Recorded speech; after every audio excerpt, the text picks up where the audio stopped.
السلام عليكم ورحمة الله وبركاته. الحمد لله رب العالمين، الحمد لله نحمده ونستعينه ونستهديه ونستغفره ونعوذ بالله من شرور أنفسنا ومن سيئات أعمالنا. من يهدي الله فلا مضل له ومن يضلل فلن تجد له وليا مرشدا.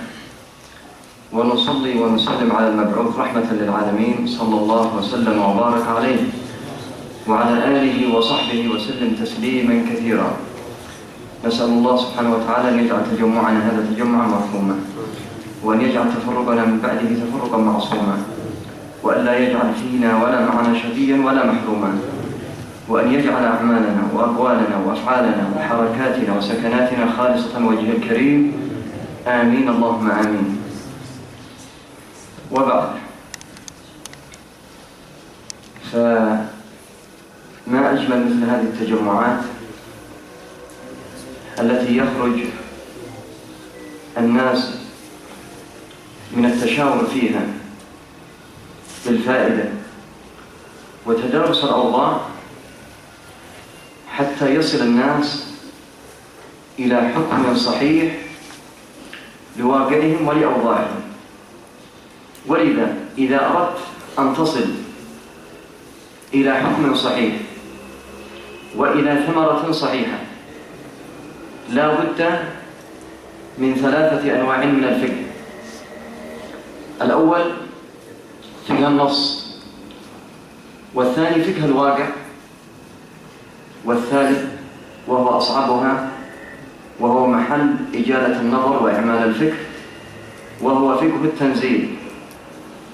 فالثلاث الأنواع لا بد منها لكي يخرج الإنسان بثمرة صحيحة وبحكم صحيح. فقه النص أن تفهم ما هو مدلول النص. فقه الواقع أن تعرف الحال على حقيقته، وهو أن تنطبع صورة حقيقية في الذهن موافقة لما عليه الواقع. وفقه التنزيل وهو بعد تكييف المسألة ومعرفة مفهوم الدليل أو معرفة الدلالة تنظر كيفية التنزيل، وهو عمل ووظيفة أرباب الاجتهاد. ما وظيفة المجتهد؟ هو بعد أن يتصور الواقع على حقيقته والحالة على حقيقتها ويعرف دلالة النص، بعد ذلك يأتي دوره في إعمال الفكر وفي بذل الجهد حتى يخرج بحكم صحيح وينزل هذا الدليل على هذا الواقع. ولذا فما يحدث اليوم من تباين في الآراء ومن اختلاف في التوجهات سواء في الجانب السياسي أو الجانب الاقتصادي أو الجانب الاجتماعي أو الجانب الإعلامي، كل هذه التباينات هي نتيجة حتمية ليش؟ إما أن يوجد فقه واقع ولا يوجد فقه دليل، أو يوجد فقه نص ولا يوجد فقه للواقع، أو يوجد الفقهان ولا يوجد من يمتلك آلة الاجتهاد التي يستطيع أن يكيف المسألة ويعمل الأدلة على حقيقتها. ولذا التخبط اليوم. ولذا نجد من سار في مجال فقه الواقع سيرا كبيرا لكنه يفتقد دلالة النص. ولذا من أعظم الناس المتمكنين في فقه الواقع من؟ مراكز الدراسات الاستراتيجية، وهي التي ترسم اليوم السياسات العالمية والسياسات الأمريكية. ما هي مراكز الدراسات؟ هي عبارة عن دراسة للواقع ودراسة الحالة. ولذا هي متخصصة في معرفة فقه الواقع، لكنهم لا يمتلكون نورا ربانيا بحيث يضبط هذا الفقه الذي وصلوا إليه. بينما العكس عند المسلمين، وهذا نقص عند المسلمين وليس المنهج الرباني الكامل، أن يمتلك الإنسان فقه الدليل لكنه يجهل فقه الواقع. وقد حاولت بعض المجامع الإسلامية أن تستدرك هذا النقص، فأنشأت مجامع فقهية يقوم فيها الاجتهاد جماعي. ضمت إلى مثل هذه المجامع علماء الشريعة، وضمت ما يسمى بالخبراء. فالخبير الاقتصادي والخبير الطبي والخبير السياسي عليه توصيف إيش؟ الواقع، بحيث يعرف ما هي حقيقة هذه القضية الطبية، ما هي حقيقة القضية الاقتصادية من بورصات وغيرها، يعرف ما هي حقيقة القضية، يوصف مجرد توصيف، ثم يعرض ذلك التوصيف على من؟ على علماء الشريعة. وبعد ذلك يكون الحكم في الأول والأخير لمن؟ للشرع، لعلماء الشريعة. ومهمة الخبراء الاقتصاديين والسياسيين هو توصيف إيش؟ الواقع. وأخذ التوصيف منهم هو من باب إيش؟ فاسألوا أهل الذكر إن كنتم لا تعلمون. فهناك مسائل اقتصادية بمصطلحات إيش؟ جديدة، وهناك قضايا سياسية بمصطلحات جديدة. والحكم على الشيء فرع عن إيش؟ بمعنى أن الأصل هو أول شيء تصور الشيء على حقيقته، وهو ما يسميه المناطق انطباع صورة الشيء في الذهن على حقيقته، على حقيقته. فالحكم على الشيء فرع عن الأصل الذي هو التصور بداية، وأي تصور خطأ ينتج عنه إيش؟ حكم خطأ. ولذا هذا بالشيء الفطري عند عموم الناس. أنت إذا ذهبت إلى عيادة من العيادات، إذا ذهبت إلى عيادة من العيادات وإلى طبيب استشاري، ماذا يفعل ذلك الطبيب في البداية؟ يريد أن يحصل على تصور حقيقي ليش؟ للمرض، بحيث يصل إلى الحكم هو إيش؟ الوصفة العلاجية والدوائية الأخيرة. ولذلك يقول لك سوي منظار، يمكن عندك ألم في المعدة، أو يقول لك كشافة، أو يقول لك اذهب إلى المختبر للفحص. ليه؟ بحيث يصبح عند التصور صحيح ينتج عنه إيش؟ حكم صحيح، وهي الوصفة الطبية. ولذا القاعدة الشرعية هذه ما أجملها قواعدنا الشرعية، تطبق في كل شيء. الحكم على الشيء فرع عن تصوره. ونحن اليوم في هذا الواقع الذي تباينت فيه الآراء واختلفت فيه المواقف تجاه كثير من القضايا، هي أساسها التصور ومعرفة الخلفيات والدوافع. ولذا ما تحدث اليوم من إشكاليات وقضايا جديدة غير ذلك وتتباين فيها حتى الآراء في أوساط المتدينين، هي إما أن عند أحدهم تصور عن الخلفية والدوافع وهو غائب عند هذا الفريق الآخر.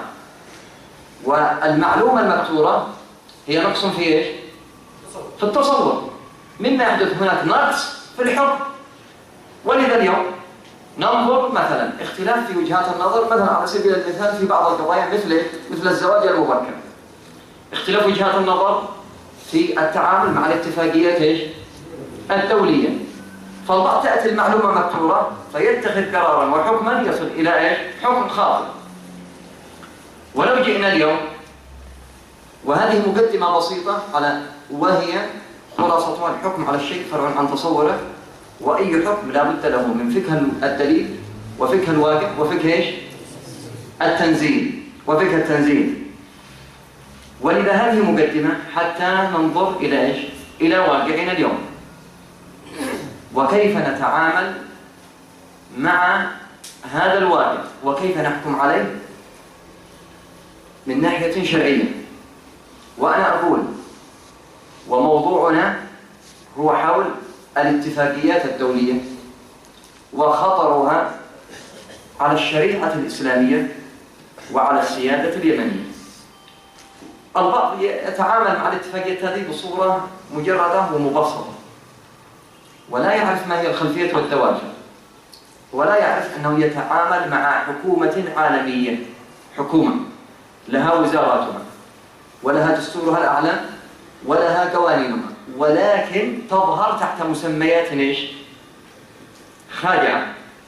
ولذا لما نأتي إلى الحكومة العالمية، ما هو اسمها التي تسطر لنا الاتفاقيات، تسطر لنا القوانين وتسطر لنا الدساتير، وتنتهك السيادة التشريعية والسيادة الجغرافية، وتنتهك كل الديان.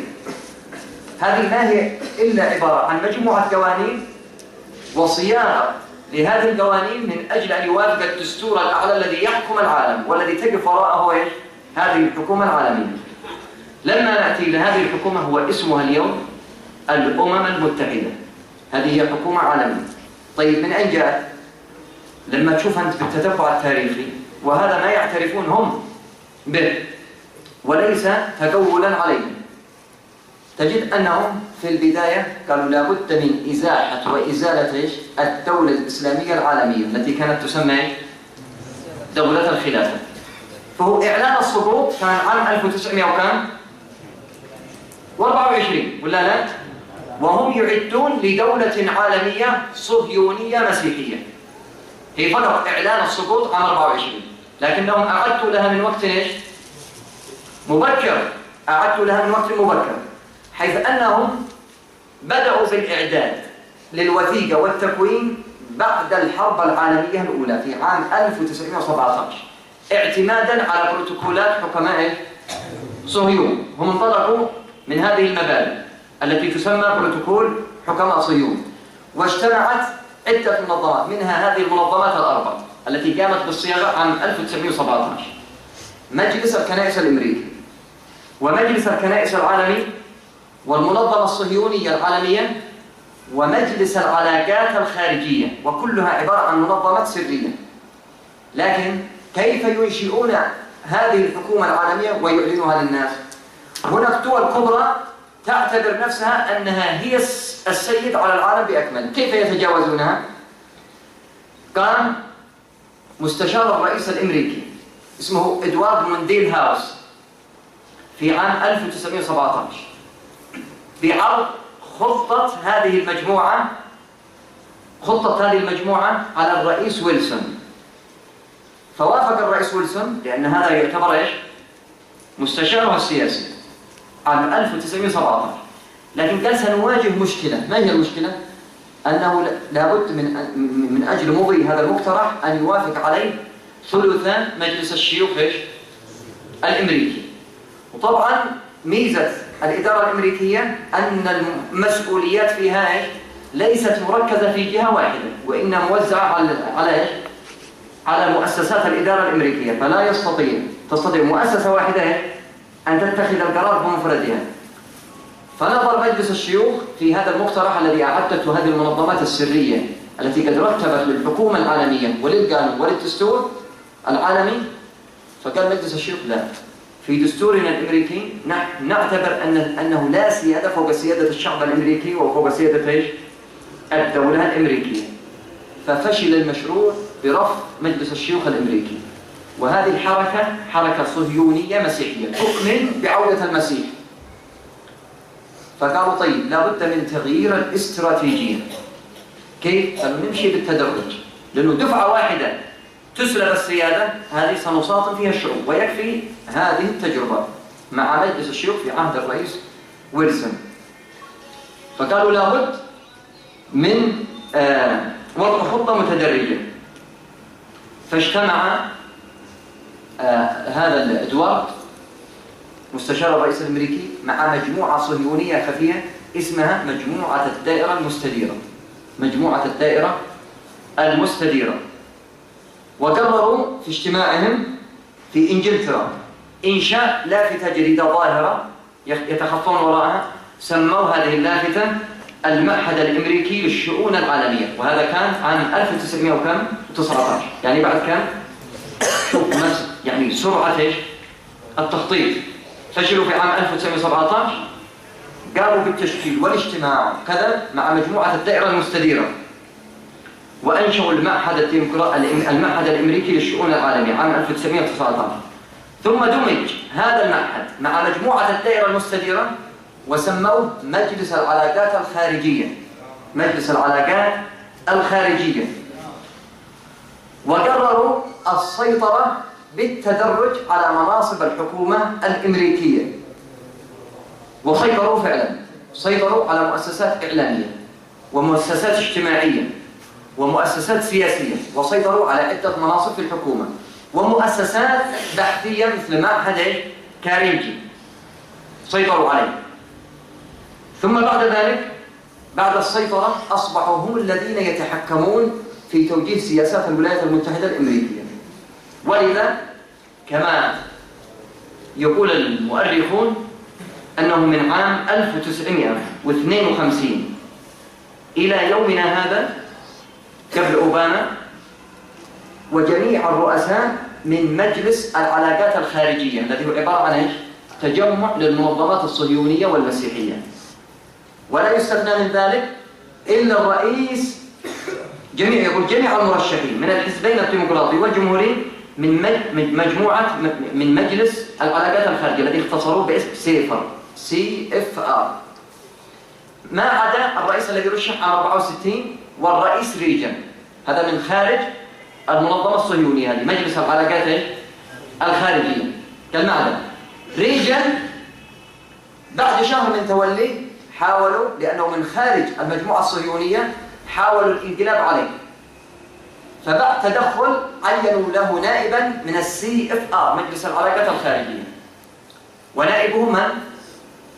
جورج بوش الأب، وهو من المنظمة الصهيونية. وإذا تجد جد بوش الابن هذا جده مع كتاب مؤلف في التهجم على النبي صلى الله عليه وعلى آله وصحبه وسلم، فهم يتوارثون الحب الصليبي كابرا عن كابر أو صاغرا عن صاغر. ولذلك رئيس ريجن عينوا له نائب بعد أن قرروا الإطاحة به، وهو جورج بوش.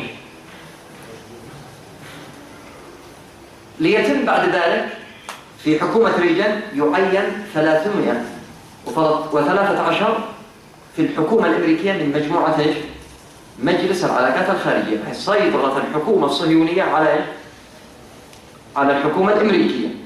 وفي حكومة بوش الأب سيطروا على 387 بزيادة أكثر من 50 على عهد ريجن 357.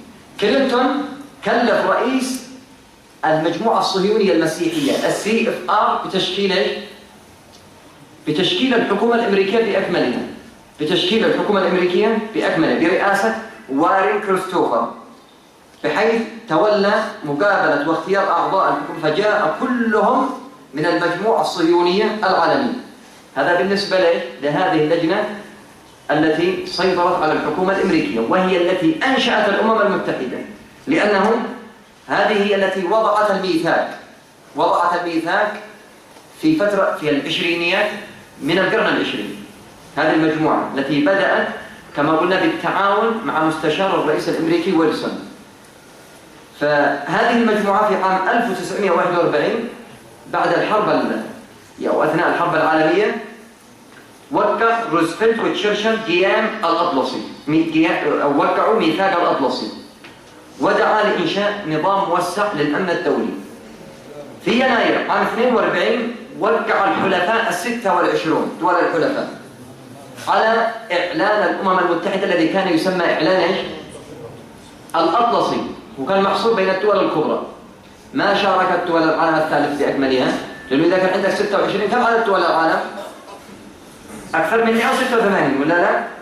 أكثر. فالذين وضعوا هذا الميثاق، ميثاق الأمم، هم وضعوا بين روزفلت وتشرشل، تمام؟ وضعوا هذا الميثاق، وبعد ذلك وافقت عليه دول الحلفاء 26، بينما دول العالم أكثر من 150 دولة هي عبارة عن إرث يتقاسم ويتوزع. في يناير عام 42 وقع الحلفاء 26 إعلان الأمم مؤكدين ميثاق الأطلسي، وسموا أنفسهم الأمم المتحدة، والذي تسيطر عليها والذي وضعت ميثاقها مجموعة CFR المجموعة الصهيونية العالمية.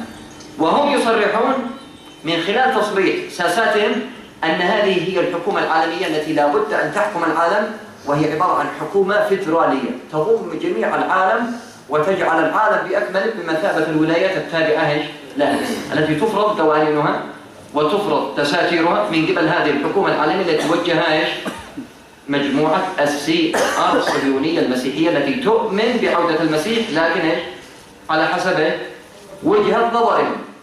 فإذا الأمم المتحدة هي عبارة عن حكومة عالمية لها وزاراتها. إن جئت وزارة التجارة هي منظمة التجارة العالمية، وإن جئت للبنك المركزي فهو صندوق النقد الدولي، وإن جئت لوزارة الصحة فهي منظمة الصحة العالمية، وإن جئت للجيش فهو نعم القبعات الزرق.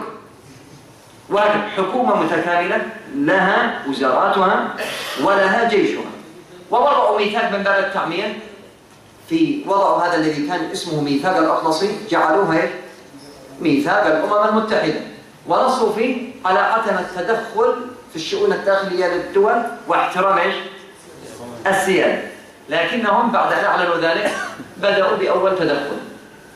انتهكوا الميثاق في عام 60 ودخلوا الكونغو وقتلوا عشرات الآلاف باسم الحكومة العالمية الأمم المتحدة. قتلوا الآلاف ودمروا مبنى الإذاعة وعاثوا في الأرض فسادا، ودخلوا إلى كوريا وحاربوا من كوريا الصين تحت مسمى الأمم المتحدة. وهكذا مارست الحكومة العالمية. طبعا قالوا الأمم المتحدة كما يقول السياسيون، قالوا هي لها 3 ميزات، وهي ميزات سلبية وليست ميزات إيجابية. قالوا 1 أن الأمم المتحدة بلا قانون، وإن أظهروا أن هناك ميثاق يوجه أنها بلا قانون، ولذا تدخلت في الصين عن طريق كوريا. وأيضا تعطي من تشاء وتمنع من تشاء من الحقوق. ولذا شوف أنت ما تتعامل مع الحقوق في إندونيسيا تقول حق تقرير المصير، وإذا فصلت جزيرة تيمور الشرقية فصلت حق تقرير المصير. فإذا كان في البلاد الإسلامية فحق تقرير المصير قائم، وإذا كان في فلسطين فيعطل أي قرار.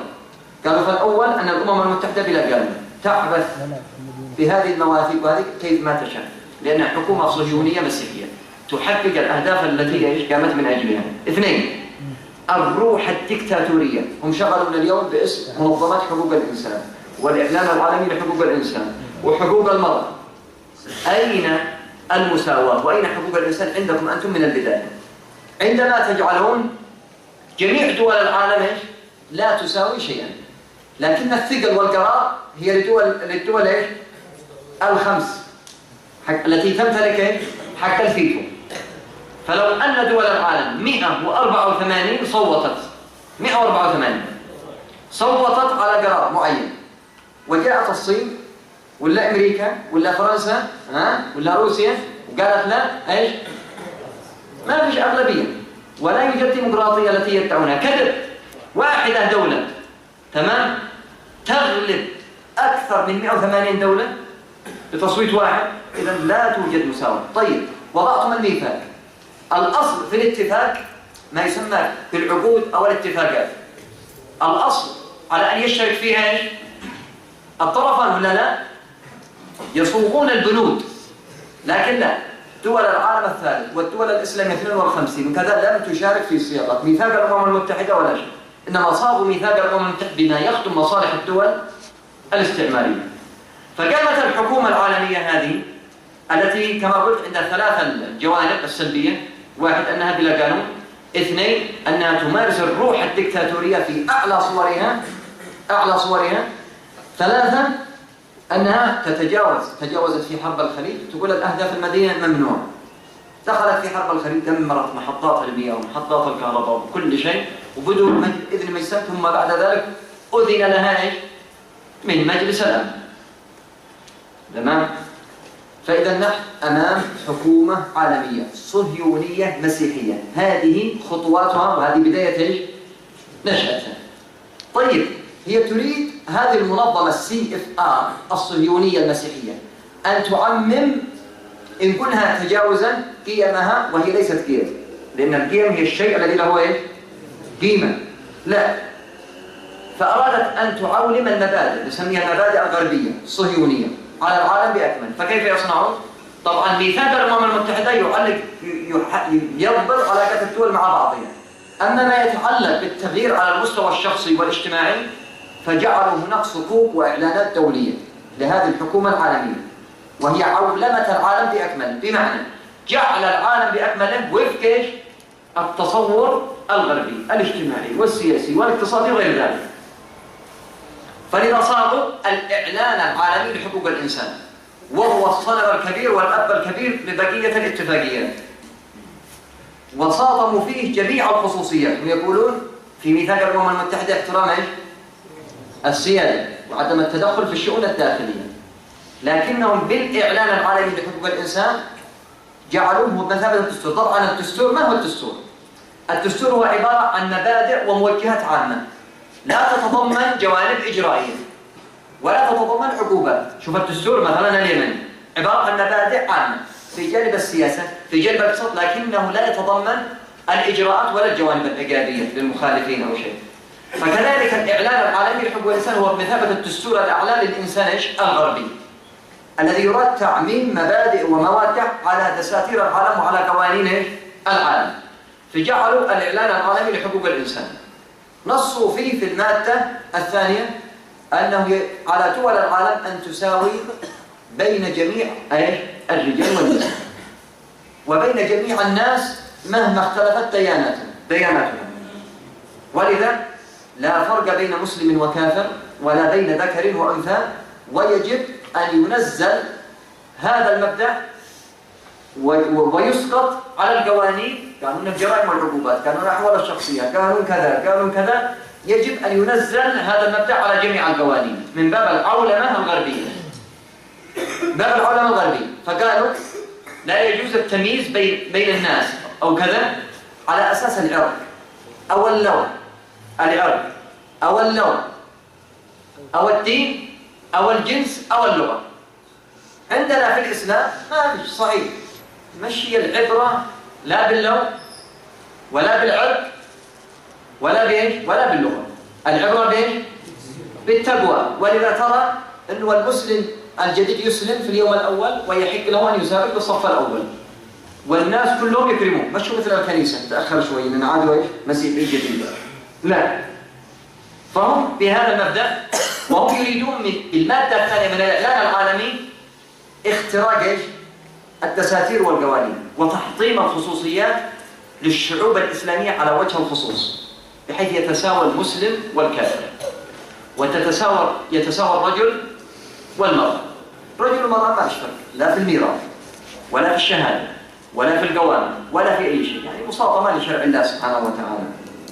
تأتي المادة 18 يقول لك كيف نخترق المجتمعات الإسلامية ونردها عن دينها. المادة 18 تنص على ذلك، وهي تقول حرية الفكر والوجدان والدين وحرية الدعوة والتعليم، الدعوة إلى النصرانية التبشير، والإجهار بالشعائر، ضرب بالناقوس علنا، الدعوة المهرجانات للتنصير وغير ذلك. وإذا هم الآن في كل بلد يحاولون إذا وجدوا قانون يحد من التنصير أو من الدعوة إليه يريدون أن يتجاوزوا. ولذا كما يقال اليوم عندنا في اليمن مجموعة من الشباب الذي تنصر، لكن ليش مش ساطي يظهر، خايف انه يظهر. ليش؟ لأن قانون الجرائم والعقوبات ينص انه من ارتد عن دينه من بدل دينه فاقتلوه. فالآن مقترحات محمد عبد الملك المتوكل تعرفون مع منظمة فريدريتش إيبرت الألمانية يحاولون بجهد جهيد على أنه تلغى المادة التي في قانون الجرائم والعقوبات التي تمنع الردة، حيث يفتح باب الردة، وهو الأمين العام المساعد السيد لا عبرة بأبي لهب أقول. فيقول لك الآن أي شيء يتعارض مع المادة 18 من الدستور الأعلى لحقوق الإنسان وهو الإعلان العالمي لابد من إزالته. ولذا منظمة فريدريتش إيبرت الألمانية بالتعاون مع صاحب الورقة المطروحة حرية الردة لابد تعديل الميراث ونص عليها في ورقته، وقد رد عليه في صحيفة الوسط عندما قال من الذي يكذب عليه، وأخرجت المادة هذه وهذه من ملزمة التي طرحها بحضور منظمة فريدريتش. يقول لك لابد من المساواة بين الرجال والنساء في الطلاق. ليش الرجل يستأثر بحق الطلاق؟ ليش ما يكون الطلاق أيضا من حق من؟ من حق المرأة، يعني بكل بجاح. تمام؟ ويقوم من أجل يرضي المنظمات الدولية ويغرر على أبناء المسلمين في تلك الندوة. يقول لك قال وقد ورد في كتاب الله أن الرجل والمرأة شركاء في الطلاق. طيب أين وجدت هذا؟ يعني يتجرأ على الدين ويكذب على رب العالمين. يقول ايش؟ قال في قول الله سبحانه وتعالى: فإن أراد فصالا عن تراض منهما وتشاور. فإن أراد أي من؟ الزوج والزوجة. فإن أراد فصالا عن تراض بين اثنين وتشاور، تمام؟ تقول لي يا مغفل، الفصال المقصود به الفطام هنا وليس الطلاق، فهو يستدل تمام بآية الفطام على ايش؟ الطلاق، لأنه الفصال في القرآن وحمله وفصال. الفصال المراد به ايه؟ الفطام. يا جاهل يا أستاذ العلوم السياسية، تستدل بآية الفطام على الطلاق، وهكذا على أساس أنه لا تمييز بين الناس، لا على أساس ايش؟ على أساس الجنس، فلا فرق بين رجل ولا بين امرأة. ولذا هذا يسمى في عرف المنظمات الدولية وفي مصطلحاتها الجندر، بين قوسين المصطلح الجديد الآن الحديث النوع الاجتماعي، وهو غير النوع الإنساني، والذي بدأوا يغزون مؤسساتنا التعليمية. الجندر بمعنى أنه لا فرق بين الرجال والنساء أبدا. طيب ما هو الذي جعل هذا رجل وهذه امرأة؟ قالوا هي فقط التنشئة الاجتماعية. التنشئة بمعنى أن هذا من الصغر ربي ولد ولد ولد ولد حتى نشأ ايش؟ ولد ذكر، وهذه نشئت ايش؟ وأمك في نفسها أنثى أنثى أنثى أنثى حتى نشأت ايش؟ طيب كيف التنشئة أثرت في الصوت؟ وأثرت في الأفتاء، تمام؟ وأثرت في ايش؟ في اللحم، وأثرت في الأعضاء التناسلية. هل هي التنشئة الاجتماعية يا مغفلين؟ ولذا هم عندهم تجربة في كندا في عام تقريبا 1974 و 76. كان هناك توأم، واحد اسمه بروس والثاني ما أدري اسمه، ولد التوأمان. ولد فأثناء المعالجة تعطل العضو الذكري لأحد التوأمين، فذهب يعالجه عند أحد الأطباء المقتنعين بالجندر والنوع الاجتماعي، والذين يعتقدون أن التنشئة الاجتماعية التي أوجدت الذكر وهي التي أوجدت الأنثى. فطرح الطبيب وقال: ما رأيكم للأب لو أجرينا له عملية جراحية نزيل فيها الأعضاء الذكرية، تمام؟ ونحولها لأعضاء تناسلية، وأما مسألة الأفتاء ورقة الصوت فسنحقنه بهرمون الأنوثة بحيث تنشأ الأفتاء ويرق الصوت. فوافق الأب على ذلك وسموها بريندا، البنت بريندا. واشترط الطبيب على الأب شرط: ألا يخبر أن أصله ذكر، أن أصله ذكر، قال لا يخبر، ويلبس ملابس الإناث ويعامل كأنه أنثى، شرط. قال فأجريت العملية وحقن بهرمون الأنوثة. قال لكنه عند بلوغ سن 12 كان لا يحب أن يلعب إلا مع الأطفال الذكور، ولا يقول إلا واقفا، ما عرفش عضو تناسلي، تمام؟ ويعيش في اضطراب نفسي عجيب. فقال لهم الطبيب: صارحوه بالحقيقة، صارحوه بالحقيقة.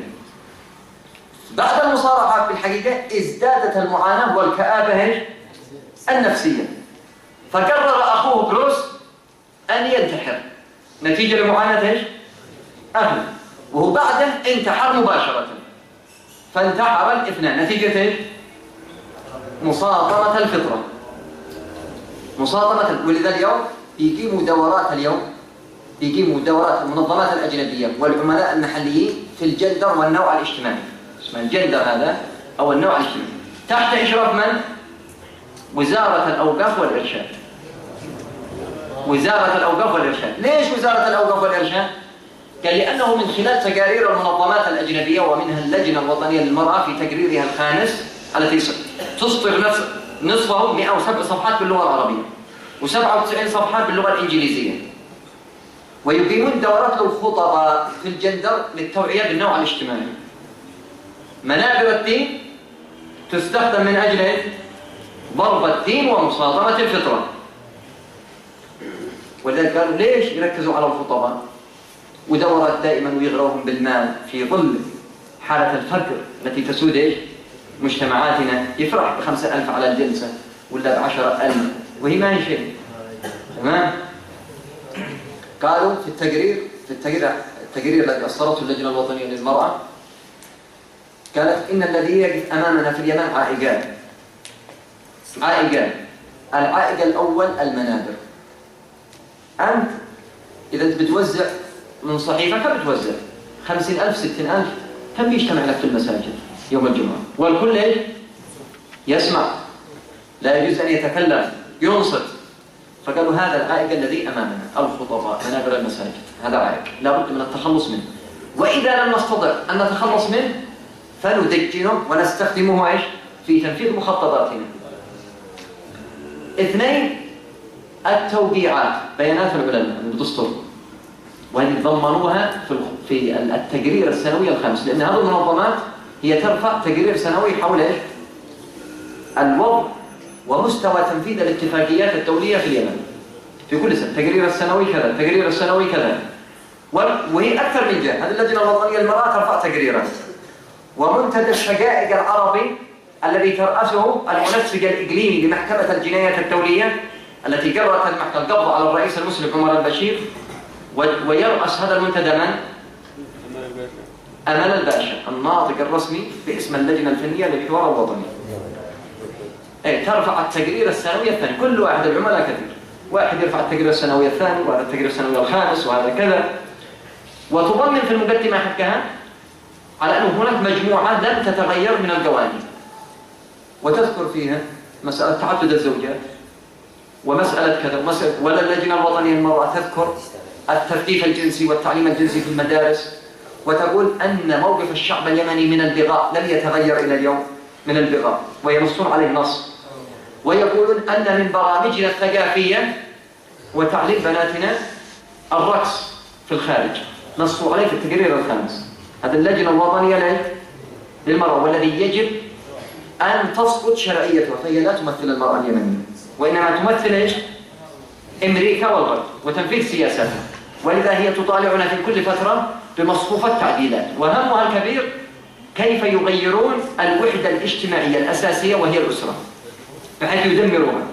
ولذا كانت هذه منتدى الشقائق العربي أمل الباشا مع اللجنة الوطنية للمرأة بإنشاء مراكز تشجع على التمرد الأسري. كيف؟ قالوا قد أنشأنا ملاجئ للنساء المعنفات، ملاجئ وأنشأوا ملجأ في الحديدة.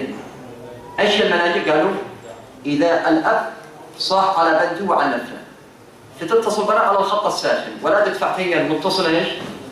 ريال، خط ساخن مجاني، ونحن نستقبلها في ملاجئنا. فاللجنة الوطنية هي ولي من لا ولي له، كذي بدل القضاء بدل الأب وبدل العصب. والمهم اتجاه في تدمير الأسرة وتشجيع التمرد. يعني الأب، هل هناك من هو أحرص على البنت من الأب؟ لماذا قال الشرع الولي؟ من أجل يحرص على مصلحتها ويحميها ويدافع عنها وينفق عليها.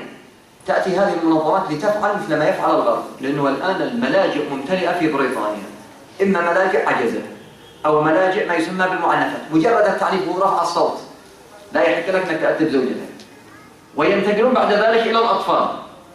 فأقول أن تشجيع للتمرد الأسري تحطيم تجري لبناتنا على الدين باسم تحدي العادات والتقاليد.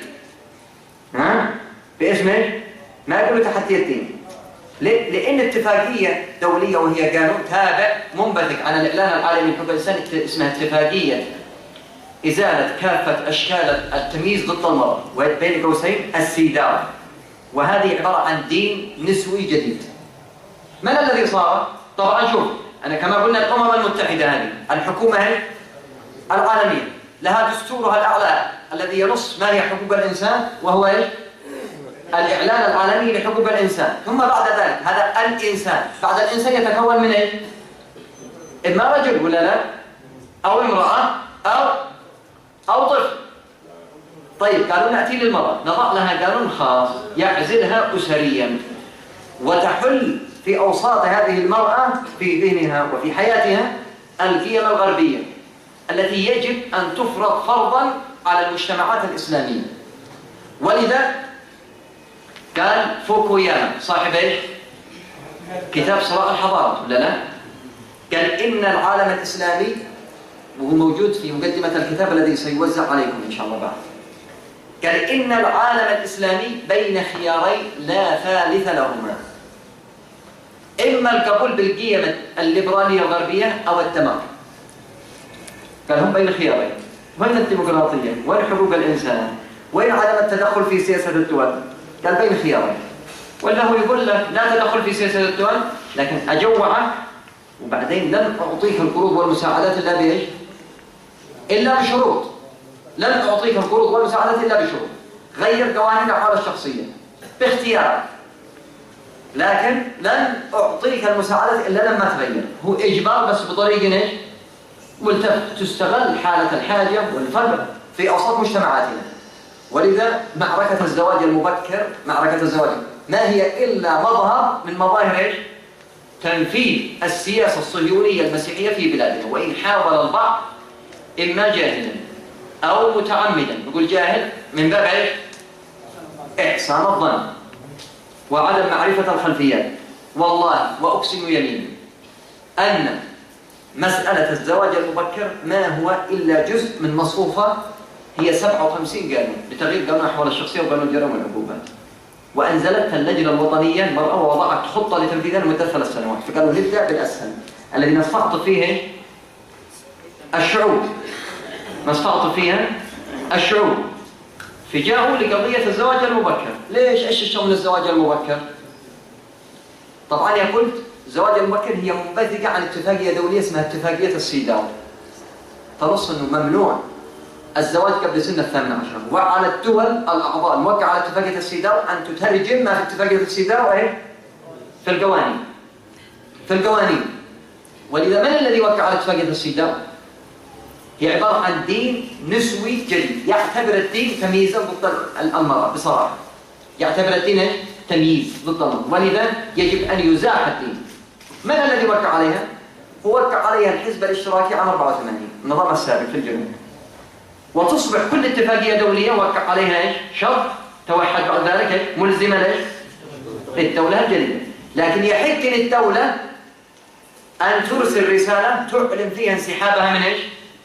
من هذه الاتفاقية الدولية وتخرج من إطارها، فلسنا ملزمين. لكن ايش الذي حصل عندنا؟ كونوا مجموعة تراقب الدولة، وهي عبارة عن جماعة ضبط، هذه اللجنة الوطنية للمرأة، وهي تابعة للمجلس الأعلى للأمومة والطفولة في اليمن، والذي يرأسه من؟ رئيس مجلس الوزراء. ويجب أن يمثل في المجلس الأعلى والأمومة والطفولة بحيث تصبح الدولة ملزمة بالتنفيذ، ويصبح المندوبون لهذه للتنفيذ هم من؟ 7 الوزراء. 7 الوزراء في المجلس الأعلى للأمومة والطفولة، وهو مفروض فرضا، وتنبثق عنه اللجنة الوطنية للمرأة التي تراقب مستوى تنفيذ اليمن ليش؟ للاتفاقيات والقوانين الغربية المنبثقة عن الأمم المتحدة التي تقف وراءها CFR مجلس العلاقات الخارجية.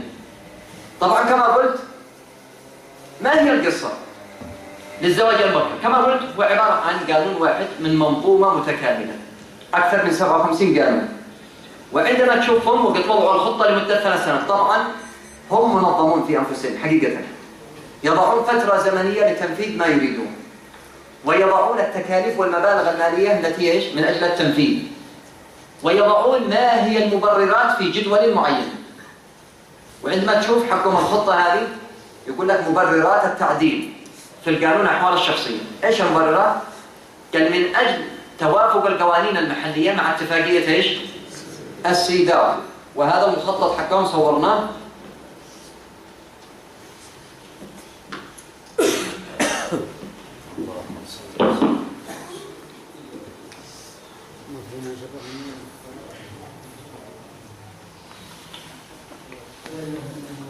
هذا هو نفس الخطة حكم الذي وضعوها. طبعا ابتدأوا مناقشة الخطة في فندق تاج سبابي في القرآن الكريم. ليش؟ لأن في حضور جدد لابد ما يطمئنون، لابد ما يطمئنون، والداي هم يتلون مثل المنافقين شوفوا المادة العلماني هذا الذي نراه في مصر أو نراه في أي مكان، هم في حقيقة اسمهم ايش؟ المنافقون. يصلي ولكن بتكاسل من داخل، ويبني مسجد لكن من أجل ايش؟ أفضل، وهي جوانب تعبدية، لكن لا يريد لشرع الله ايش؟ أن يحكم. ألم تر إلى الذين ايش؟ يزعمون أنهم آمنوا بما أنزل إليك وما أنزل من قبل يريدون أن يتحاكموا وقد أمروا أن يكفروا ويريد الشيطان أن يضلهم ضلالا بعيدا. تمام؟ فهذا هم. ولذا شوف واحد من المدربين قبل 3 أسابيع هو مسؤول في منظمة. طبعا الآن السفارات هي تفرغ منظمات ومعاهد ومراكز وأشياء وكذا ويعطوهم دعم سخي غير عادي. اسم المنظمة هذه منظمة شركاء المستقبل. طبعا يجعل كل منظمة تركز على جانب، بعضهم مركز على المدارس، وبعضهم مركز على التشريعات، وبعضهم مركز على النخب السياسية، وبعضهم مركز على النخب في البرلمان اليمني، ويأخذ هذا باسم المنح، ويأخذ هذا باسم الزائر الدولي، ويأخذ هذا باسم كذا، ويركزون في أكثر من جهة. فهذه منظمة شركاء المستقبل هذه مركزة على طلاب المدارس. فأخذ الطلاب ذهبوا إلى مدراء المدارس. طبعا الأصل مثل هذه المنظمات أن تتعامل مع وزارة التربية والسفارات، مش تدخل المدارس وتخترق المدارس وتصبح المدارس عبارة عن مصيدة لأبنائنا وبناتنا. فقامت هذه المنظمة شركاء المستقبل اختارت مجموعة من الطلاب والطالبات، مسابقة سموها نشتي مندوبين لمسابقة الرسم، مسابقة الرسم. وبعد حضور الطلاب والطالبات طبعا يخلطوهم من أجل كسر الحواجز الذي بين الذكور والإناث.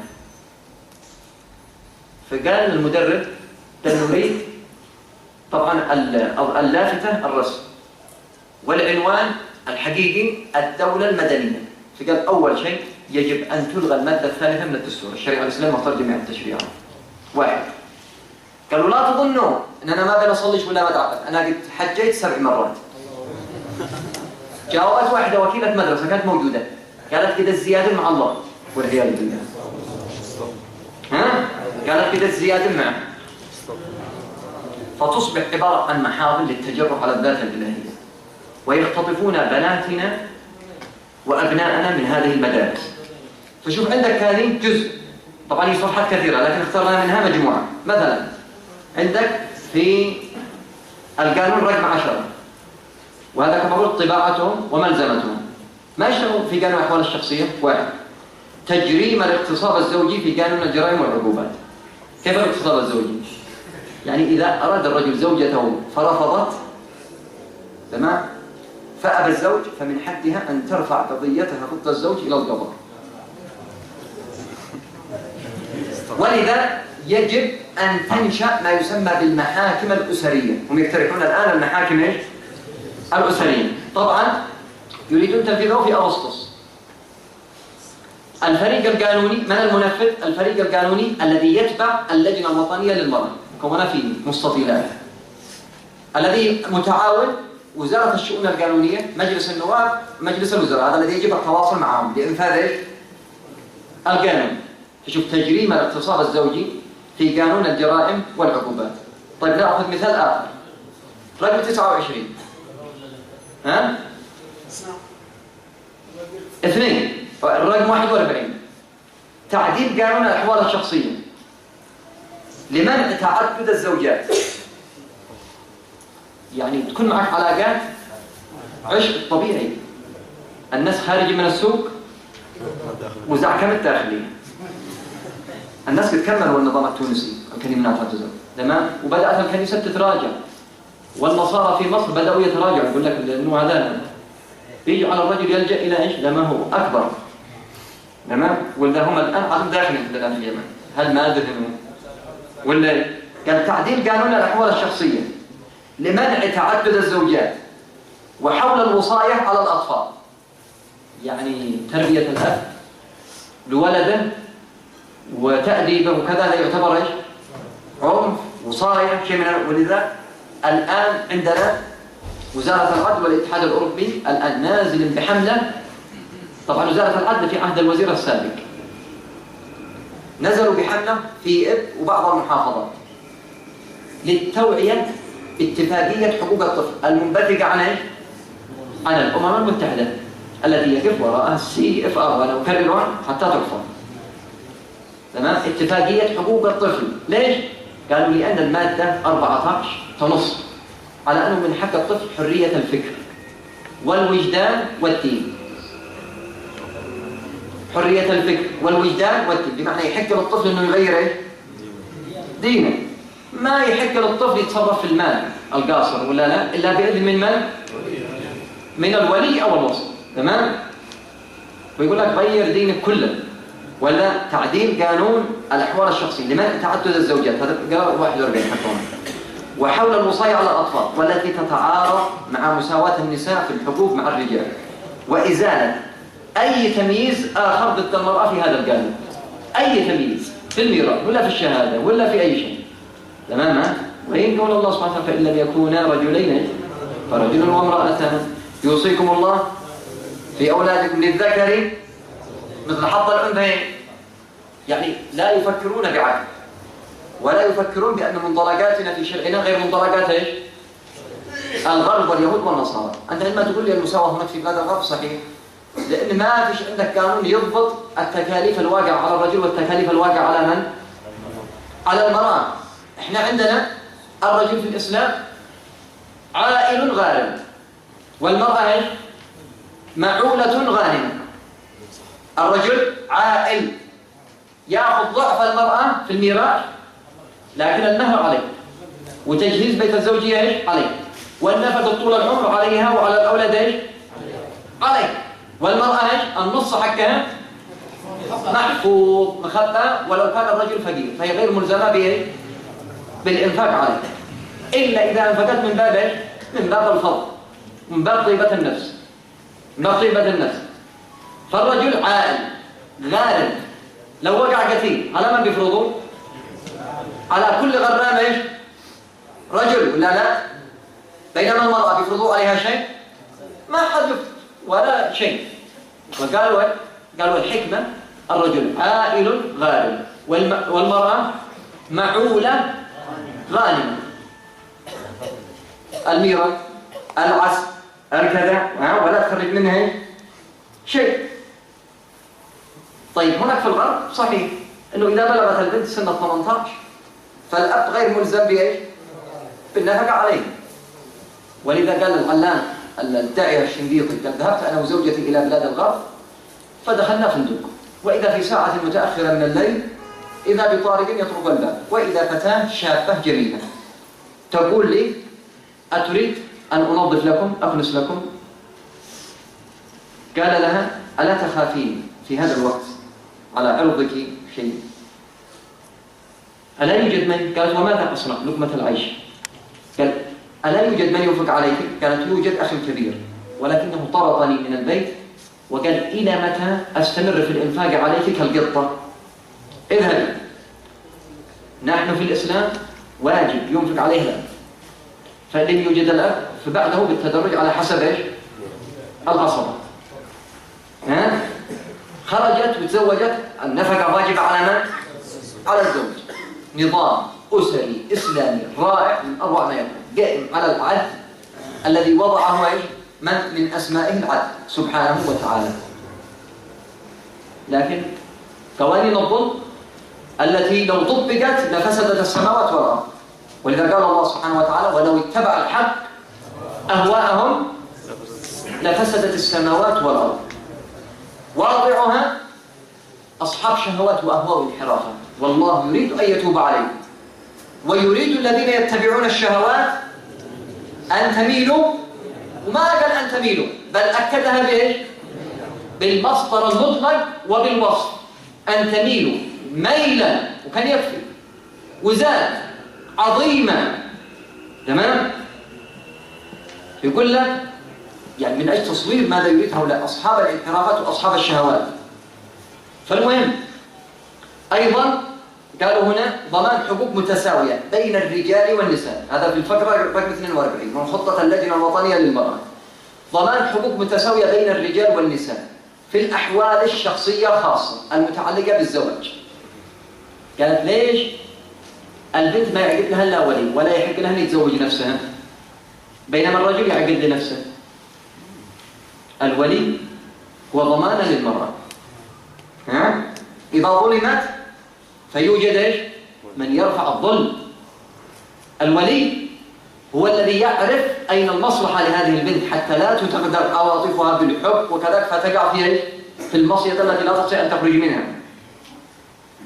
فيقول لك كان خاصة المتعلقة بالزواج، ولذا تنص اتفاقية السيداو أنه من حق البنت، اتفاقية السيداو من حق البنت أن تزوج نفسها دون وصاية من أحد. فهم يترجمون الآن اتفاقية المنظمات الصهيونية العالمية، خاصة المتعلقة بالزواج والوصاية والملكية والجنسية وحضانة الأطفال والميراث، استهداف لجميع قانون الأحوال الشخصية. أيضا من ضمنها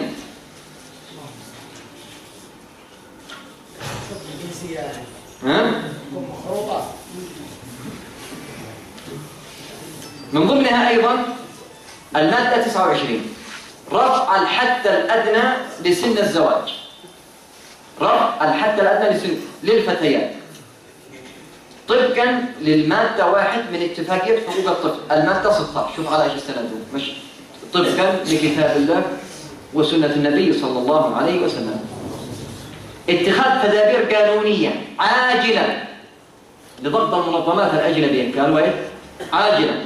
اتخاذ تدابير قانونية عاجلة لرفع الحد الأدنى لسن الزواج طبقا للمادة 1 من اتفاقية حقوق الطفل، والمادة 16 من الاتفاقية الفرد، والمادة الثانية باعتبار أن الزواج زواج الأطفال لا قيمة له، يعني يعتبر مثل الزنا، لا قيمة له. ولذا تشوفوا الآن وزير التخطيط والتعاون الدولي يوجه رسالة للحكومة اليمنية، وهذا رد على الذين يقولون ايش؟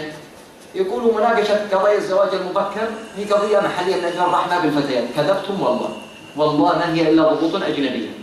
وفي الكتاب إن شاء الله الذي سيوزع عليكم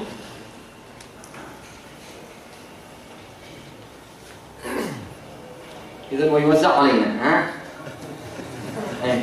موجود في آخره وثيقة رسالة من وزير التخطيط والتعاون الدولي، تمام؟ الأول السابق، نعم، ورسالة من وزير التخطيط والتعاون الدولي مكتوب فيه هذه الرسالة هام وعاجل. واسمعوا، لأنهم كما قلت لكم يريدون أن تسود القوانين في الجانب الاجتماعي، في الجانب الإعلامي، في الجانب السياسي، في الجانب يعني في الجانب الاقتصادي، في جميع الجوانب، في الجانب الاستثماري.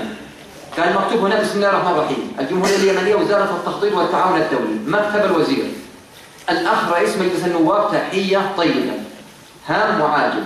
الموضوع تعجيل مناقشة وإقرار قوانين هامة إلحاقا باللقاءات السابقة التي تمت بين دولة رئيس الوزراء مع رئاسة المجلس حول الموضوع. أعلان نود الإحاطة بأن عددا من التشريعات المتعلقة بالأجندة الوطنية، الأجندة هي الوطنية، وهم يعرفون منين الرسائل، الأجندة للإصلاحات التي لم يتم استكمال مناقشتها وإقرارها من قبل المجلس واللجان التابعة، وتشمل ما يلي: 1.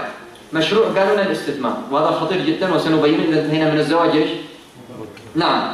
2. مشروع قانون ضريبة الدخل. 3. مشروع التعديلات لقانون الجمارك. 4. مشروع قانون السجل العقاري. 5. مشروع قانون سن الزواج المبكر. نأمل تدخلكم في تعجيل مناقشة وإقرار حزمة القوانين أعلان خلال الشهرين القادمة لما لها من أهمية، شوف، في الدفع بالإصلاحات وتفادي أي أبعاد وآثار سلبية تؤثر على المساعدات التنموية المقدمة من الدول والمنظمات المانحة، والتي تتابع الحكومة بشأنها بشكل مستمر، بل إن بعض المساعدات مرتبطة الاستفادة منها باستكمال إجراءات المصادقة على هذه الإصلاحات. وإذا قيل لهم لا تفسدوا في الأرض قالوا إنما نحن مصلحون. صدق الله. شاكرين تفهمكم وتعاونكم عبد الكريم إسماعيل الأرحبي، نائب رئيس الوزراء للشؤون الاقتصادية، وزير التخطيط والتعاون الدولي. مصورة الوثيقة، تمام، وصراحة على أن ليست قضية محلية وليست عبارة عن خلاف بين من؟ بين الإمام مالك وبين أبي حنيفة. والله ما هي إلا صراع بين حزمة من القوانين، يعني حول حزمة من القوانين بين الإسلام وبين إيش؟ المنظمات الصهيونية المسيحية. طبعا سيقول قائل طيب ما هو الذي يريدون من الزواج المبكر؟ طبعا نحن ليست عندنا مشكلة في الزواج المبكر، والله لا توجد مشكلة. 1400 سنة ما سمعنا بها. ليش حد نحن سمعناها الآن؟ ليش سمعنا بها الآن؟ لماذا؟ هي القضية وما فيها أنه في عام تقريبا 76 أو 74 كلفت لجنة سموها لجنة 200 مكونة من جورج بوش الأب، واحد آخر اسمه كريستوفر، المهم كانوا 4، وقالوا على أن زيادة السكان في العالم الثالث هذا يعتبر قنبلة سكانية موجودة تؤثر على الأمن القومي الأمريكي. هذا تقرير إيش؟ تقرير 200. ولذا فإن من الدول التي تمثل خطر على الأمن القومي الأمريكي 6 دول إسلامية، منها مصر، تركيا، بنغلاديش، أندونيسيا، نيجيريا، ونسيت الدولة السادسة إسلامية، باكستان. قالوا لأنها تؤثر على الأمن القومي الأمريكي، ولذا يجب منع ولادة 60 طفل مصري و20 طفل بنغلاديشي من أجل الحفاظ على المستوى الرفاهي والمعيشي للطفل الأمريكي الواحد. يجب أن يمنع ولادة كم؟ 60 طفل مصري و20 طفل بنغلاديشي. وتأتي مؤكدا نشرة الأمم المتحدة والتي نشرتها مجلة قضايا دولية، نشرت مجلة أن هناك نشرة أنزلتها الأمم المتحدة عام 1989 تحذر دول الشمال أوروبا وأمريكا، تحذر من التناقص السكاني وتحذر من النمو السكاني في دول المسلمين خاصة، لأن ذلك يغير التغير الديموغرافي أو التغير السكاني يؤثر على القرار السياسي في دول الغرب. كيف يؤثر؟ لأنه زيادة سكانية في بلاد المسلمين تنجم عن تلك الزيادة هجرة إلى إيش؟ إلى بلاد الغرب. وإذا حدثت الهجرة المسلمون هناك يحبون إيش؟ مثل طبيعتهم التكاثر، تلقى الواحد ينجب 3 4. أنا أعرف واحد زميلي من البيضاء معه كم إخوة؟ 32 أخ. تمام، يقولوا ما شاء الله 2 3. ولذا الواحد منهم في الغرب إذا أنجب أكثر من 3 يقولوا له إيش؟ مجنون. 4 5. وذا يقول لك يؤثر. ولذا تشوفوا الآن حاكم مدينة مانشستر التي ثاني مدينة اقتصادية أو أول مدينة اقتصادية في بريطانيا، حاكمها من؟ مسلم. وصعد 2 أو ما أدري كم إلى مجلس اللوردات البريطاني، لأن فيه تجمعات للمسلم، هجرة مع زيادة تفريخ في أوروبا وزيادة عدد المواليد. المسلمون في فرنسا 8 مليون، المسلمون في الولايات المتحدة الأمريكية كم؟ 12 مليون على بعض الإحصائيات. والمساجد في بريطانيا 1700 مسجد. كثر السكان الناس يشتوا أماكن عبادة، في بتأثر على المظهر العام. حتى أحد الأخوة الذي ذهب إلى النمسا قال والله عندما ذهبت إلى النمسا ما حسيت أن أنا في دولة غربية، كأنني في بلد من بلاد المغرب العربي. الشرطي أصل مغربي، ولا بعض اللافتات الذبح على الطريقة الشرعية، الذبح، تمام؟ فيقول لك هذا بيؤثر على شكل الدولة. ولذا تشوفوا قرارات سويسرا، البرلمان السويسري في منع بناء المآذن، ثنت المآذن، وقرار فرنسا في منع الحجاب. في كل هذا من التخوفات. طيب يقول والآن نشرة الأمم المتحدة تقول لابد أن تمضوا في طريقين. الطريق الأول أن تزيدوا من عدد المواليد عندكم أنتم أيها الأوروبيون، لأنه ألمانيا تتناقص 500,000 لأنه عندهم 16 نوع من الزواج، زواج الرجل بالرجل والمرأة بالمرأة. والعجيب أن بعض المغفلين ولا أكثر المغفلين المجرمين والحمقى يريد أيضا زواج الرجل في اليمن مع الرجل. ها؟ أدي لكم اسمه؟ ها؟ اسمه حميد عقبي، أستاذ جامعي في جامعة الحديدة. ها؟ تمام؟ أي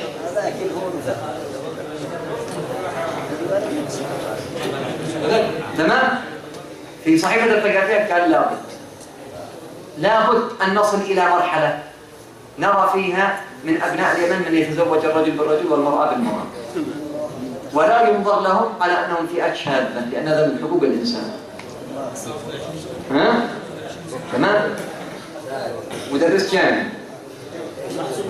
ولذا كما قلنا ان عندهم 16 زواج المرأة بالكلب بالكذا، المهم انحطاط صحيح، تقدم في الجانب التجاري والمادي، لكن انهيار غير عادي. فقالوا لابد ان تنظروا في طريقين تشجع المواليد عندكم. ولذا قال رئيس الوزراء الاسباني خوسي سابقا ووقف امام البرلمان الاسباني وقال سنعطي كل اسره تنجب مولودا 2500 دولار. 2500 دولار. وكذلك بريطانيا، وكذلك فرنسا، وكذلك اوكرانيا، والكل الان في تنفيذ توصيه الامم المتحده من اجل زياده عدد المواليد، عدد المواليد. فقالوا اتجهوا في هذا الطريق. واما بالنسبه لبلاد المسلمين فاتجهوا الى تقليل عدد المواليد. فعندنا طبعا من اعلى معدلات الانجاب في العالم غزه. تمام؟ ولذا مساحة 1.5% من مساحة فلسطين، وعليها 1,800,000. 1,800,000 من أكثر المناطق السكانية كثافة في العالم. اليمن أيضا من أعظم دول العالم في الإنجاب، ولذا نسبة الإنجاب عندنا في اليمن 3.7%، وهم يجنجنون. إذا كانت العرب تقول إنما العزة للكافر، بل إن رسول الله صلى الله عليه وسلم يقول تناكحوا تناسلوا تكاثروا فإني مباهي بكم الأمم يوم القيامة. ولذا قالوا نسبة الإنجاب في اليمن 3.7%. وبعد أن دخلت وسائل الصحة الإنجابية الذي يسموها، وهي من ضمن السياسة المنفذة، نزلت إلى 3.2% كما نشر ذلك صحيفة الثورة. وستستمر الجهود حتى يصل الناس إلى 50% من نساء اليمن. 50%. قال ستستمر الجهود للوصول إلى 50% من نساء اليمن. ولذا هم الغرب، ولذا ستجدون يعني في هذه أيضا هذه المجلة فيها ملف يعني خطير جدا جدا تكشف فيها الحقائق. إنه في عام 74 واحد نسيت اسمه بيقول قال لابد أن نقف أمام الزيادة السكانية الخطيرة التي القنبلة السكانية الموجودة، ونحن بين خيارين لتقليل عدد المواليد: إما حرب عالمية. قالوا هذه وسيلتنا. شوف ايش قال هذا روبرت ماكنمار في أكتوبر عام 1979 وهو رئيس البنك الدولي. قال هناك فقط طريقتان لمنع نفوس البشر من أن تصل إلى 10 ملايين: إما تقليل معدل الولادة بصورة سريعة، أو زيادة معدل الوفيات. لا يوجد طريق آخر. هناك عدة طرق لزيادة الوفيات. واحد، أي شروط طرقهم؟ شوف هذا رئيس صندوق النقد الدولي قال في العصر النووي تستطيع الحروب أن تحقق ذلك بسرعة وحسب. في كل فترة حرب نووية. ولذا قتلوا في الحرب العالمية الأولى والثانية كان أكثر من 70 مليون. 70 مليون. هؤلاء يصلحون رعاة حقوق الإنسان ويصلح أن ننفذ اتفاقياتهم. قال في العصر النووي تستطيع الحروب أن تحقق ذلك بسرعة وحسب. والجوع والمرض هما طريقة الطبيعة في منع النمو السكاني. وذا التجويع ونهب الثروات هذه من ضمن الأساليب. طيب قالوا كيف الآن؟ قالوا قللوا عدد المواليد في بلاد المسلمين. كيف يصنع؟ قالوا عدة طرق. واحد، قالوا الخصوبة تكون مرتفعة عندما يتزوج الإنسان في سن مبكرة، فامنعوا الزواج. امنعوا الزواج لأن نسبة المواليد بتكون كبيرة، فترة الخصوبة أعلى، فأخروا سن الزواج. واحصروا بمولودين فقط. وإذا تشوف أنت الدعاية الإعلامية في التلفزيون اليمني يجيب لك 5 مع الأب وقد أكلوا عليها الفاصوليا ولا الصبر. تشوفوا هذه ولا لا؟ وملابسهم متسخة. ويجيبوا 2 مع الأب والأم شكلهم نظيف وجميل، 2 فيهم البركة. هي سياسة إعلامية فقط، من بيمشوا في عدة جوانب. التوعية وكذا، يقول ما نستطيع نربيهم، والله إن بعض الأيتام ينشؤون في تربية صالحة أعظم من الذي أبوه موجود. تمام؟ الله هو الذي بيرعى هذا الطفل. تمام؟ ويقول لك أنا عاد أقلل عدد المواد ما بنستطيع تربيه. والله إذا ما صرت تربيه والله لن تربيه حتى الواحد، لا نجيبش منه. ما على هذه النفس وهذا الاعتقاد. لا، سأنجب وأربي ولا يكون الخيار الآن. وإذا قالوا واحد امنع الزواج المبكر وعاقبوا عليه، طيب قالوا بالتوعية، قالوا ما نفعتش التوعية ولا بيسمعوا الناس ليش؟ للتوعية. ما هو الحل؟ قالوا أوجدوا عقوبات. ولذا مقترح اللجنة الوطنية للمرأة ومقترح بعض المنظمات أنه أي يزوج ابنه أو ابنته قبل سن 18، ومن يشهد على ذلك يعاقب بالسجن 6 أشهر، يسجن. من الولي؟ من الدولة ولا أنت؟ عندنا قاعدة أن الولاية الخاصة مقدمة على إيش؟ على الولاية. والله ما يحق لرئيس الدولة يعقد لي بنتي ولا لا؟ لأن الولاية الأخص أقوى من الولاية إيش؟ الأعم أقوى. ولذا قالوا 6 أشهر سجن لكل من يعقد، وأصبح مشروع، عبارة عن مشروع. يحاول إذا شفتم المعركة السابقة. الثانية يغرم 100,000 ريال، 100,000 عقوبة مالية وعقوبة سجن. لأنه يقول لك بعض الأغنياء يكون يزوج ابن ولادته قبل 18 وما يهمش 100,000، لكنه يخاف من ايش؟ من السجن، ثم يمشوا إجبار. وهذا هو الغرب. الغرب اللي بيقول الحرية لا يريد أن نتزوج كما نشاء، إلا في هو ايش؟ هو الذي يحدد لنا متى نتزوج على حسب اتفاقية السيدون. الغرب هو الذي يحدد لنا متى نبلغ. يقول لك سن البلوغ في قانون الأمم المتحدة كم؟ 18. عندنا سن البلوغ في الشريعة متى ما ظهرت علامات البلوغ. تمام؟ وتختلف من الذكر للأنثى علامات. فالغرب هو الذي يحدد لنا متى نتزوج في أي سن، والغرب هو الذي يحدد لنا متى ننجب، متى أو كم ننجب، كم عدد المواليد، وهو الذي يحدد سن البلوغ. لأنه اتفاقية حقوق الطفل تقول على أن سن البلوغ 18 سنة، ويجب على دول العالم أن تحدد إيش؟ هذه السن كسن البلوغ. فهذا كما قلت تقرير قالوا هذا الطريق الأول سن الزواج. سن الزواج يجب أن يحدد ويمنع. ليش؟ قالوا لأنه إذا لم تشغل البنت قبل سن 18 بالزواج ما عاد بتترك الدراسة، بتواصل ثالث ثانوي، وبعدها تشجع على مواصلة إيش؟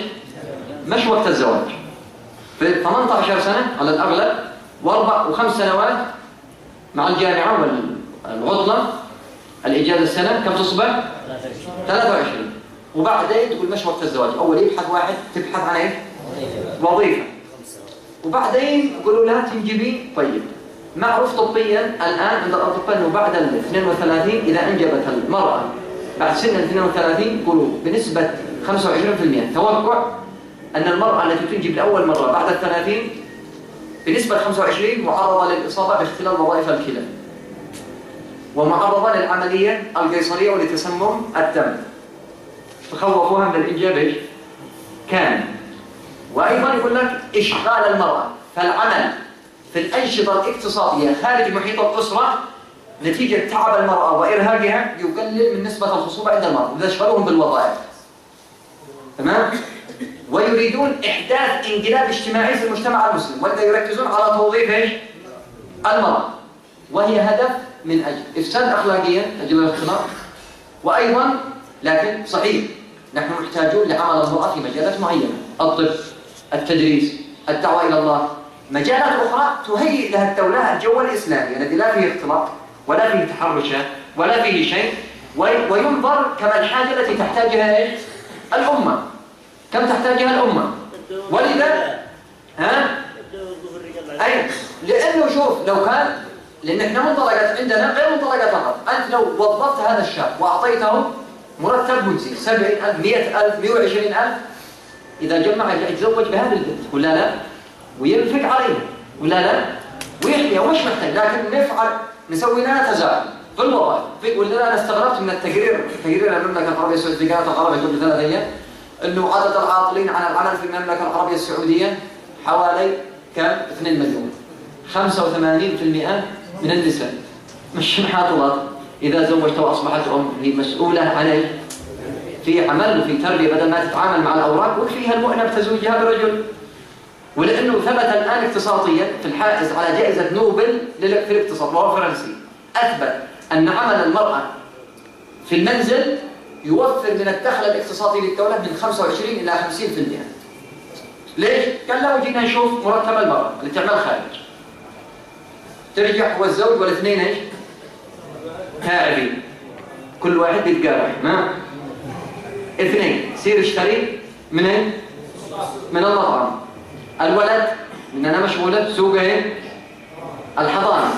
قال في تلقى انك تنفق مرتبها وجزء من مرتب ايش؟ زوجك. ها؟ وتشتي تظهر امام زملائها وامام زميلاتها كل يوم بايش؟ بملابس وكذا واشياء وحق مواصلات واشياء، فتلقى فقد المرتب حقه وحق زوجها وخرجوا ايش؟ عطل. تمام؟ ولذا شوف كيف يصير هو الان. هذه مجلة المجتمع الكويتية. ايش مكتوب فيها؟ مكتوب فيها صوت قوي يهز المجتمع الفرنسي. الفرنسيات يطالبن بالعودة إلى البيت، نريد أن نكون أمهات. هذا تقرير من فرنسا، المراسل في فرنسا. صراخ. ولذا أشهر مذيعة ألمانية اسمها إيفا هيرمان، وهي المقدمة حق النشرة الرئيسية في التلفزيون الألماني. ألفت كتاب في عام 2006 اسمه إيش؟ حواء. كانت من داعيات التحرر ومن الناقمات على الرجال. قالت خدعونا هؤلاء الدعاة هنا. وقالت في مجلة المعرفة السعودية، وادخل مواقع الانترنت واكتب الاسم وادخل، اسمها إيفا هيرمان. قالت بعبارة مختصرة، قالت لو دارت عقارب الزمن، بالنص، لو دارت عقارب الزمن لبحثت عن رجل حقيقي يكفيني مهنة العمل خارج المنزل. أما أنا فأريد أن أكون أماً ل5 أولاد أبقى معهم في البيت إلى النهاية. هذه إيفا هيرمان أشهر مذيعة في التلفزيون الألماني، وكانت تقدم النشرة الرئيسية. قالت تعبنا، كان يعلمون الصراع مع الرجال. قالت كان يعلمون من شدة الصراع، كان إذا يعني أدخلوا طاولة للمرأة في المكتب تكون بديسة المكتب، إذا نقص صمتي فهذا من الاعتداء على حقوق إيش؟ المرأة. قال إذا جاءت وبتوقف رجل في الموقف حق السيارات اللي بتوقف فيه دائما، تأخذ المفتاح، قالت وتشخط الطباء هكذا، لأن هذا اعتدى على حقوق إيش؟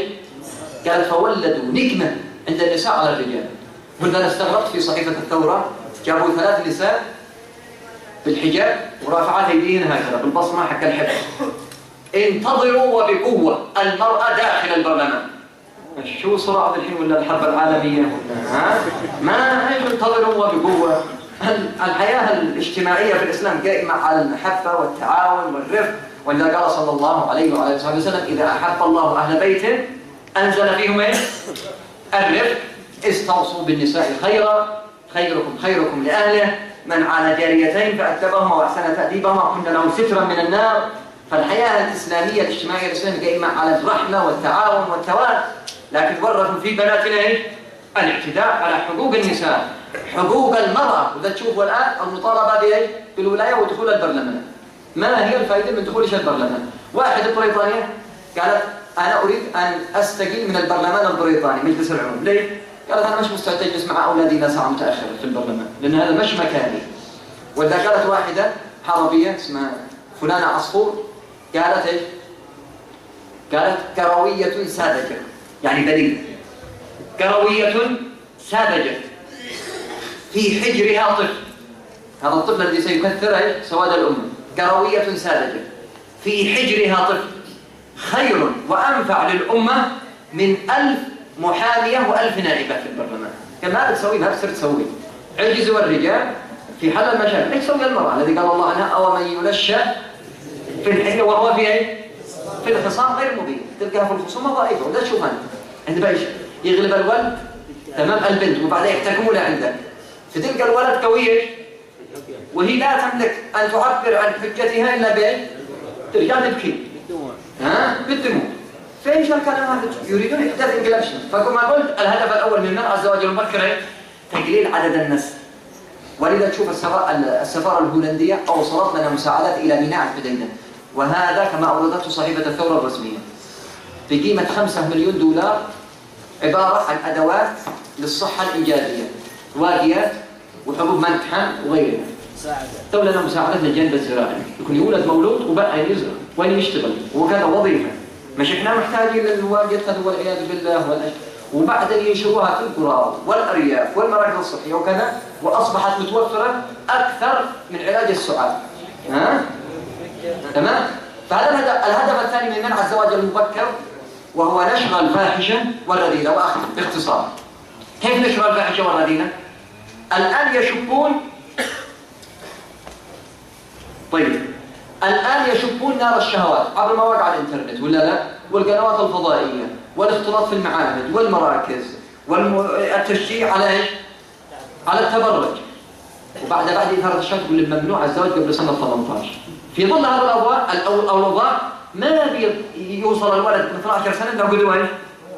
يقول عنده أشياء قد أورثتها المواقع الإنترنت وغير ذلك، تقولوا لي ممنوع الزواج. طيب تقول كيف؟ مركب في الإنسان شهوة. قالوا سنؤمن لك العلاقات ونؤمن أيضا نؤمنك من العقوبات. كيف نسوي؟ قالوا سنمنع الزواج ونيسر لك ونأمن لك جانب العلاقات. قد رفعنا في قانون الأحوال الشخصية، وهذه وللأسف مضت في اليمن، رفعوا سن البلوغ في قانون الأحوال الشخصية إلى 18 سنة، بحيث إذا زنى أو سرق وابن 17 وابن 16 يحال إلى محكمة الأحداث أو قتل وتأمين للجريمة. تمام؟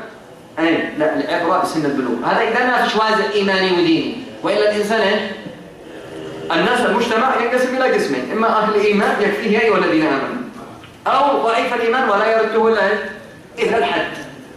فهذه كما قلت الخلفيات والدوافع. ولذا فإن جميع الاتفاقيات الدولية اليوم وجميع إعلانات حقوق الإنسان ما هي إلا اختراق للمجتمع المسلم وإحداث انقلاب اجتماعي وأخلاقي غير عادي. يجب علينا أن نتنبه وأن نوعي، ونسأل الله سبحانه وتعالى أن يحفظ علينا ديننا وأخلاقنا وديمنا. وصلى الله وسلم على سيدنا محمد.